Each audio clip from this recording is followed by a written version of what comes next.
Okay, so here's the Earth. It's chilling. Damn, that is a sweet Earth, you might say. Wrong. Alright, ruling out the ice caps melting, meteors becoming crashed into us, the ozone layer leaving, and the sun exploding, we're definitely going to blow ourselves up. Okay, so basically we've got China, France, India, Israel, Pakistan, Russia, the UK, and us with nukes. We've got about 2,600 more than anybody else. Whatever. Anyway, one day we decide those Chinese sons of a bitches are going down. So we launch a nuke at China. While it's on its way, China's like, shit, what the fuck is shooting us? Oh well, fire missiles. Then France is like, shit guys, we got the missiles, they are coming, fire our shit. But then they're tired.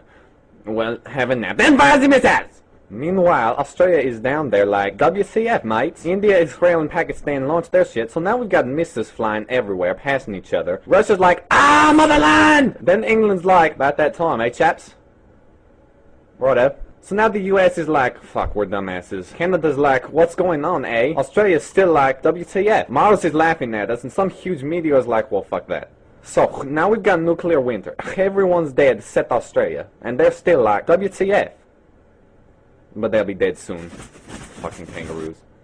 But, assuming we don't blow ourselves up, us Californians just have to worry about California breaking off from the United States to go hang with Hawaii.